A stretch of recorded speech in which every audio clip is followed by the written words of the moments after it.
Welcome to the Manly Saints Project with me, Hugh Hunter. If you enjoy my work, please consider signing up and supporting me on Substack, or click the link in the show notes to buy me a beer. And if you enjoy the podcast as audio or video, please consider giving me a rating wherever you are. It helps a lot. Now, let's meet this week's Manly Saint.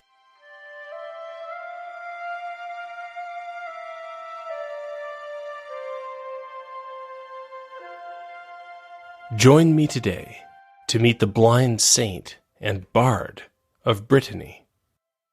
Name: Hervé, Harvey, Hervéus, Huva, Huernebio, and many other variations.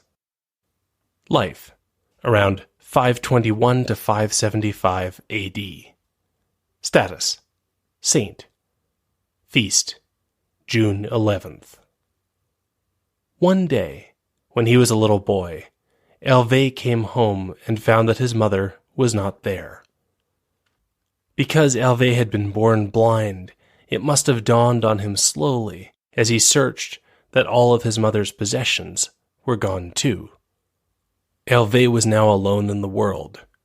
He was 7 years old. The little boy begged for food along the dangerous highways and in the towns of Brittany, in the west of modern France. Eventually he found someone to help him keep on the paths. One tradition has it that it was another abandoned boy, while a different tradition has it that Hervé befriended a stray dog. With this guide, young Hervé begged for his food and kept moving. The roads along which Hervé wandered had been built by the Romans. Of course, by the time Hervé was using the roads in the 520s, the power of Rome was little more than a memory. Brittany itself had only begun to exist as Rome was fading away. As Roman power waned, a Celtic warlord named Conan Meriadoc had sailed east from Britain to carve out a new home for his people in the wolf-infested forests of Brittany.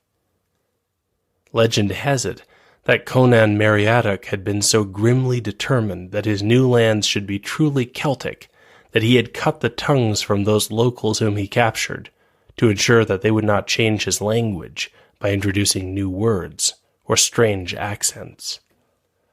Roman weakness had allowed Conan Meriadoc to make himself king in Brittany. But that same weakness meant that other powerful groups were on the move as well. The home from which Conan Meriadoc had come was invaded by the pagan Angles and Saxons. The war went on for generations, the defense led by men like Saint Tudrig and the shadowy figure of King Arthur. But, slowly, the Christian Britons were pushed back into the area that we know today as Wales. Those who could not get there sometimes thought of fleeing to the lands claimed by Conan Meriadoc. As one chronicler wrote, others, heeding the advice of the evangelists, left Great Britain, which is now the land of the Saxons, for Brittany, thus to escape the tyranny of pagans. Those Britons who came to Brittany found that there too they would have to fight for a place in this post-Roman world. A mighty power had emerged in modern Germany and France, the Franks. But Conan Meriadoc had chosen a good, defensible place, and his successors developed a way to fight that baffled the Franks. Franks liked to battle it out in person, fighting hand to see who was the better man. The Bretons went in the opposite direction, developing a way of war based on a nimble cavalry that would burst out of the forest to attack with javelins, and then fade away before the Franks could properly respond. For centuries, this helped to deter Frankish aggression, giving the Bretons of Brittany more independence than many other peoples in the Frankish kingdoms. As Conan Meriadoc had hoped, the Bretons remained culturally very similar to the Britons. This meant that, like the Britons kept what was left of the old Celtic cultural hierarchy. Originally it had been a three-part hierarchy, as described by the historian Strabo centuries before. As a rule, among all the Gallic people, 3 sets of men are honored above all others: the bards, the vates, and the druids. The bards are singers and poets, the vates overseers of sacred rites and philosophers of nature, and the druids, besides being natural philosophers, practice moral philosophy as well. Several things had happened to destroy the first 2 parts of the Celtic hierarchy. For one thing, the pagan Romans did not tolerate religions that engaged in human sacrifice. When they found out that the Druids sacrificed humans in many different ways, the Romans hunted the Druids to extinction. Then, Rome had brought Christianity to the Celts, and the role of the vates became irrelevant as priests took over the religious functions of the community. All that was left were the bards. They sang songs of Celtic history, telling of the great men of the past, and if you achieved greatness, a bard might immortalize you in song as well. Bards were welcome at the courts of kings, even kings who were not Celts. And so it was that, as the 6th century dawned, an ambitious bard named Hervé made his way out of Britain, through Brittany and to Paris, to take a place in the court of the Frankish king, Childebert I. The bard Hervé served King Childebert I for years, winning the king's gratitude and respect. Eventually, Childebert hoped the bard would become a permanent member of the court. But Hervé missed his home and his own people. He asked the king for permission to return home, and Childebert granted his request, telling his officials to take good care of the bard as he traveled west along the royal road, which was really just the old Roman road, that would take Hervé back through modern France to the coast, where he could find a ship to Britain. At least, Hervé planned to go back to Britain. But as he was passing through the forests of Brittany, the bard found something, or rather someone, who changed his mind. Her name was Hervé. Later traditions have emphasized the love story between the bard and Hervé, an herbalist. In that version of the story, the bard meets the herbalist as she is searching for 3 herbs, one for happiness, one to cure blindness, and one to heal any sickness. She has only found the first herb, the one for happiness, by the time the handsome bard sweeps her off her feet.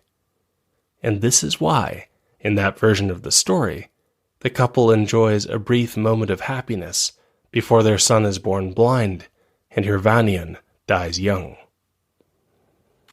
The tragic and symbolic story of the 3 herbs is a late tradition, and it is one that masks a sadder reality that appears only in our earliest sources. Right from the start, something was wrong with the marriage of Hervé and Hervé. Perhaps it was as simple as both of them rushing into it, he seeing only her beauty, and she seeing only his fame. Or maybe the fault lay more with Hervé, who may have used his status to pressure Hervé and her family to agree to the match. Then again, given what came next, Hervé may have been the one responsible. Today we might say that she became depressed, or perhaps bipolar. No one denies that Hervé was willing to marry the bard, but by the time she was pregnant, she was deeply unhappy. And so she did something to spite her new husband. Hervé laid an old curse on her unborn child, cursing his eyes. When the child was born, he was blind. Hervé chose a name for him which may have come from her state of mind: bitterness, Hervé. Soon afterward, Hervé left the picture. He may have died. It is also possible that he abandoned his unhappy family and returned to England. Now, blind little Hervé was left with a mother who did not want him. She tried to find a place for the boy with a local hermit. When this arrangement fell through, Rivanan was angry. And so one day while Hervé was out of the house, she packed her possessions and simply moved away, leaving her son Hervé to try to survive as a blind 7-year-old boy. But Hervé did survive. All alone in the world, Hervé found that his father had left him something that he could use. Hervé remembered all the songs and poems he had heard. He could even improve on them, and above all, he could sing. Hervé sang songs and learned songs, braving bandits and wolves and other dangers to find new audiences and slowly build up a reputation as one of the promising young bards of the land. Hervé was becoming a bard like his father. But then, when he was 14, an encounter changed the direction of his life again. His mother, Rivanan, had a brother who had become a monk. Hervé may not even have known about this relative, but somehow Hervé found himself at the monastery in Plouvion, just a little north of Brest in Brittany on the west coast of France. By now, Hervé's uncle had become the abbot. Hervé's uncle the abbot was extremely impressed by his nephew. Yes, being blind would mean that Hervé could never become a reader, but Hervé learned by listening, soaking up information. More impressive still, the events of his childhood had not extinguished Hervé's faith. Hervé's uncle offered him a place among the novices, and Hervé took it up with enthusiasm. As his uncle had suspected, Hervé had no trouble keeping up. Soon, Hervé was the one teaching the classes. Perhaps the most famous incident of Hervé's life occurred during this period. Being a member of the monastery meant that Hervé had to work along with everyone else. He was steadying a plow which was being dragged along by a draft animal, helped by a little boy, to keep Hervé and the animal aimed in the right direction. Suddenly the boy screamed. A wolf was loping out of the forest, headed straight for them. Wolves were present and feared throughout Europe, but the forests of Brittany were especially good places for wolves to roam. Before and after Hervé's time, Bretons struggled to keep their livestock safe. And at night, the peasants themselves might be in danger, as huge wolf packs came to isolated houses and dug through thatched roofs to get at the frightened peasants within. Indeed, until the 19th century, Britain would have designated wolf hunters, whose job was to scour the countryside to exterminate the most dangerous wolf packs. So the little boy with Hervé was rightly terrified when a wolf burst out of the forest. But Hervé's faith had deepened. The wolf attacked and killed the draft animal, and after it was dead, Hervé calmly approached the wolf and told it that someone was going to have to pull the plow and he couldn't do it. Tradition has it that the wolf was yoked to the plow, and after that humiliating episode, it remained with Hervé, his tame guide and companion. Well, almost tame. For centuries afterward, the mothers of Brittany assured their children that if they misbehaved, Saint Hervé's wolf would come and eat them. After the strange taming of the wolf, it was clear to Hervé's uncle, the abbot, that his nephew was not an ordinary young man. The abbot hoped that Hervé would one day take over the leadership of the monastery. But first, the abbot helped Hervé to answer a question that had been troubling Hervé for years.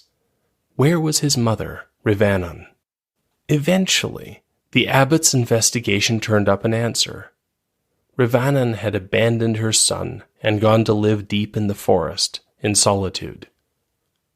And so, Hervé and his wolf went out to find her. Everything had changed. Hervé was now a learned man, a successful man, and accompanied by a fearsome wolf besides. He found his mother dying, consumed by sickness and guilt.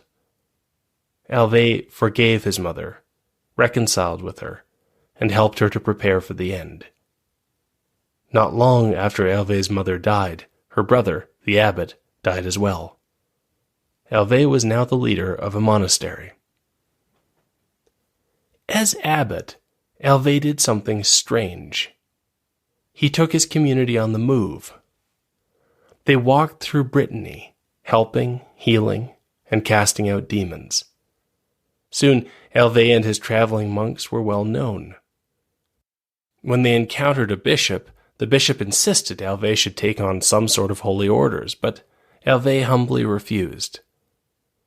The bishop did manage to talk him into accepting the minor order of exorcist, which Hervé could not easily avoid since he was known for casting out demons.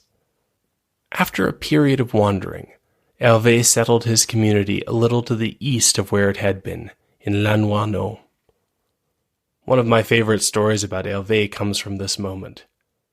A local lord found that 2 of his peasants had grabbed a few pieces of his wife's jewelry and made a run for it. The lord gathered his warriors to ride down the thieves. As it happened, the tracks took them over the monastery land, and the nobleman pounded right by Abbot Hervé without even stopping to ask his permission. But as the soldiers rode on, fog rolled in around them. Soon the fog was so thick that they could not find their way forward. There was only one direction in which the way was clear, and the Lord found it led back to the monastery. Taking the hint, the Lord apologized to Hervé for rudely riding over his land. Such things, Hervé said, were easy to do in the heat of the moment, and were no great sins. But it was also easy for poor men to see what looked like wealth and impulsively grab for it. This too was the sort of mistake which should not, or not necessarily, destroy a man's life. As the Lord reluctantly agreed, the thieves found their way back out of the fog as well, and returned what they had taken. And so the Lord and the peasants were reconciled, and went back to their lives. Although we know that Hervé was regarded as a monk and a bard, little of his bardic work remains. We have a few maxims, little fragments of wisdom like these. The idle youth collects trouble for age, or better teach a child than store wealth for him. He is also credited with writing the beautiful Breton traditional song, Cantic Albarados, a hymn to paradise. But looking back over so many centuries, the story of Hervé can leave us with questions. It's hard to deny that a man who went from being a blind beggar boy to a successful abbot was manly. But after his death, Hervé would be more than admired. He would be loved. Hervé, Harvey, would become one of the most popular names for boys in that part of France. The Bretons would continue to tell stories about Hervé, adding legend upon legend to his life. I am especially fond of the story that a young girl who looked after him in his final days is supposed to have speculated about how Hervé's soul would leave Brittany. Bretons knew that souls went to the next world on the night boat, that dark craft that fishermen sometimes saw skimming along the horizon. But Hervé's soul, she said, would surely leave in a grand ship of its own. At least she hoped it would, since her plan was to look for the calm wake left behind that ship and steer into it. What was it about Hervé that made people think of him in this way? I think we can get a hint from the life of Hervé preserved by another saint, Saint Albert the Great. It tells a story of when Hervé helped a bishop, perhaps a man who was struggling with his faith. The bishop said that he wished he could see paradise. Hervé prayed, and the two of them suddenly shared a vision of heaven opened and the angels and saints moving about. The bishop was so entranced that he almost forgot to be surprised that Hervé could see the vision as well as he could, pointing out this or that saint whom the bishop might not recognize. It's a remarkable story, a grand miracle.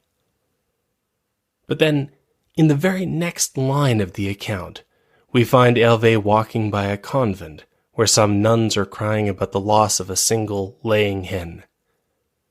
Hervé stops and prays for the chicken, only to have a surprised fox trot back and drop the chicken off unharmed. It's a strange juxtaposition. It sticks in the mind. Maybe this is the secret of Hervé's life. Here was both greatness and humility. Here was a man who could gaze into visions with bishops, but still stop on the way home to say a prayer for a single lost bird.